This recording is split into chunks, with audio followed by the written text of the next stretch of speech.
Hi, welcome everyone. Thank you so much for tuning in and welcome back to my YouTube channel. This is Grace with the Grit, and you already know. Well, if you don't know, I film about faith and I inspire people to be more productive.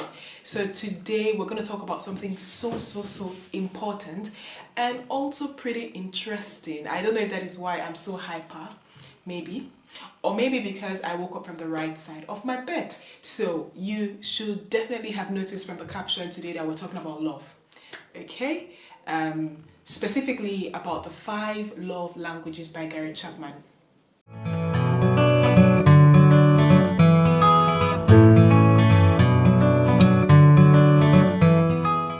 Now, for some of us listening to me, you've heard of this, you know what the languages are. In fact, you know where you fall.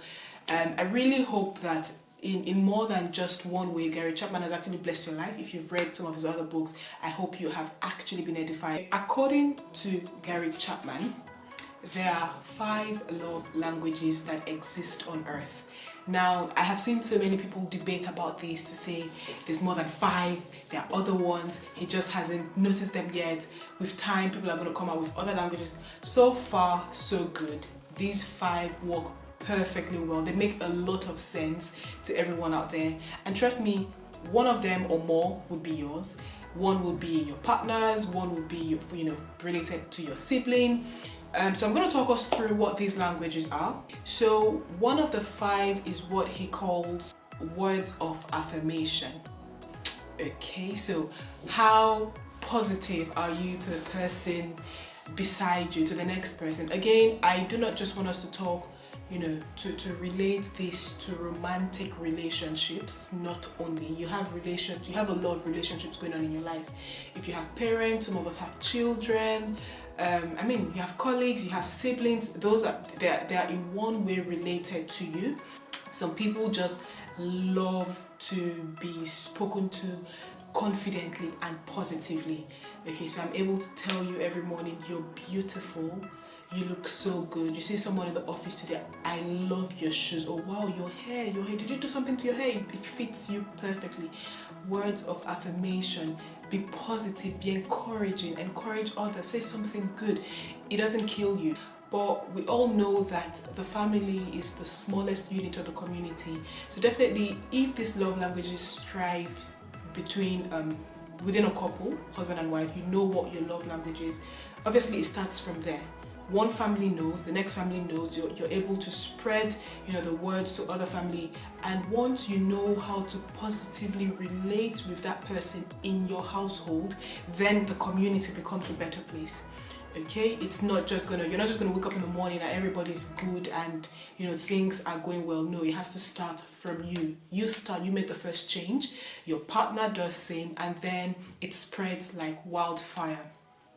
Trust me, people like happy news, people like good news, I like to say I love love. Yeah, so when I hear of a friend who recently got engaged or who is just celebrating something good, I always love to say I love love, and I don't think I'm the only one who does love love. So yes, once something like this spread, it actually does spread like wildfire. So as an individual, if you're listening to me and you are in a stage in your life where you're actually in a committed relationship, either you're married or you're engaged, or you're just dating but it's leading to something fruitful, you want to think, what is your love language? What is your partner's love language? Because if you don't know what their language is, you're going to make a lot of mistakes. You're going to get very, very frustrated. Guys, growing up, I heard a lot of guys my age who would always say, not just my age, men in general, they tend to say, and they just like money, just give them money and that's it, they'll be fine. But not every woman needs your money. Some women are independent, they have their money. But when a young boy grows up to that stage where he gets married and to him it's just about the money, I'm going to give her the money, she's going to be fine. It may not be what she needs at that point in time. My want is different from my need. Not just me, every individual on earth. So you want to identify what they need, what makes them happy, what makes them comfortable, and give that to them. You find a lady, she has everything, she has her shop, her personal business, he pays the rent for the shop, he fills it up from head to bottom. she has her house, he pays the rent for the house. I mean, everything goes well for her. He gives her everything, monthly allowance and everything. It may just not be what she needs. She may want to spend more time with you. She may need you to attend less meetings or spend less time with your friends. You need to study your partner, your husband or your wife, or if you're dating, as I said, the person you're with. So that's the first one, words of affirmation. For many people, they just love to receive these words. Tell me every time, remind me that you love me. It doesn't cost you anything. I mean, you're in a relationship with them in the first place. You chose to be, so remind them. That brings us to the second point, the second language, which is quality time. As I said, some people just love to spend quality time with their loved ones. Okay, I just want to be with you. I want us to have, a constructive conversation. I want us to talk, to open up. I don't want you to hide things from me. I don't want you to expect me to figure things out on my own. Women, we do this a lot. You expect him to know that you're angry. You expect him to know that what he did was wrong, and then he comes and apologizes. The man is not a machine. The man is not in your heart. He's not the Holy Spirit. You have to learn to talk. Okay, you have to learn to express yourself, and that way you're spending quality time with with each other. You may want to travel. I mean, not now. We're still locked down at home, so which is good, which is advantageous, because it brings that bond still.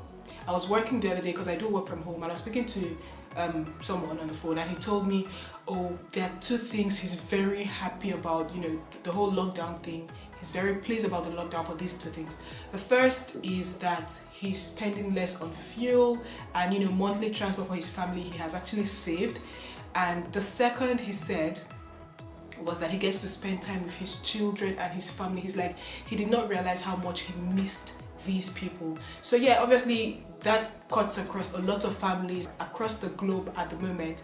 Quality time is the second love language. The third language most people tend to have is physical touch.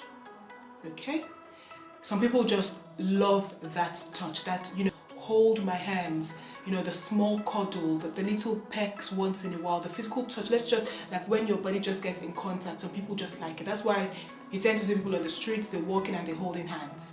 Okay, some people just like it. It's another way of expressing the love you have for, for the next person, for your partner. But some people still, tend to express their love with physical touch. That brings us to the fourth point. The fourth point is what Gary Chapman titled Act of Service. Yeah, just help around. It doesn't cost anything. Just help around. I mean, most men, again, I don't know if it's a mindset, an African mindset maybe, you feel like the lady should do this, the lady should do that, I'm only here to bring the money in. Nah, things have changed. I want you to help around. I'm not going to be the only one cleaning or doing the dishes. I do understand in some sort it may be my place to do, but when you can help, help. It doesn't cost anything. You asked me to marry you and I married you, so when you can help, help. Okay, and again, let's think of this even beyond the romantic relationship. As I said, acts of service, just help around. I don't need to ask for it. It tends to feel better when I did not ask, but you remembered and you did it. It's even a better feeling. And now the fifth language are gifts. Yeah, so that's the fifth one. Some people love gifts. That's why whenever you're approaching Valentine, ladies are, above the moon. They're expecting all sort of things. I remember when I was in secondary school, when I was in boarding school, and when Valentine, was approaching, it was locked down. We were in a boarding school, guys, 4 walls, but these guys would find a way to go out there. I don't know how, don't ask me how, to actually buy gifts and bring it back for girls in the school. And I was like, number one, how are you guys not scared to do that? Number two, how do you actually end up doing the whole process?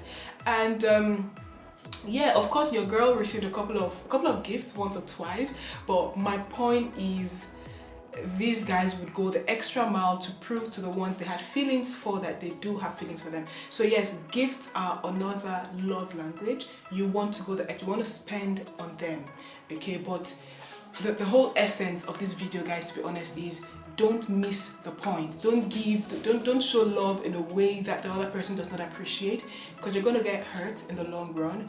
You're going to feel upset. You're going to feel like you're doing everything she doesn't appreciate. You're doing the wrong thing. It's not that she doesn't appreciate. She appreciates, but she would prefer you did something else. So yeah, you may just want to go online. Just type in 5 Love Languages by Gary Chapman. He actually has a test, which, you know, people just go, it's really a quick test, brief questions about yourself. You need to honestly answer these questions, guys. Honestly answer them, and you're just gonna, you know, figure out what your love language is. Another way I would say you can actually figure out what your love language is to actually think of what you easily do to other people, because trust me, most people like when you reflect their actions back to them. Okay, if I'm going to be helping you do something every day, I would also like you to help me once in a while. So that may just be your love language. If I find it easy, it's your birthday, I'm going to give you something. It's Christmas, I'm going to give you something. It's Easter, I'm going to give you something. So like every celebration, I find it easy to give you gifts. It means to me that is something I'll definitely appreciate if it comes, you know, my way. So that may be another way of you discovering your language, you know, if you do not want to go through the test. So yes, that's it from my end today, guys. Do let me know in the comment section what your love language is. Again, you do not have to be in a romantic relationship. You relate with people on a day-to-day. What do you appreciate coming from others? I think my number one is words of affirmation. Okay, because that way, again, I usually tell people to tell me, you know, to give me constructive criticisms as well, because it helps you to build yourself. And definitely a good friend will not just criticize you and leave it there. He starts by telling you good and positive things about you, which to me counts as words of affirmation. Okay, so thank you guys. If you've watched up until this end, you are super amazing. I really hope you enjoyed this one. To let me know, let's have a quick banter in the comment section. Have a lovely day, and I will see you again soon.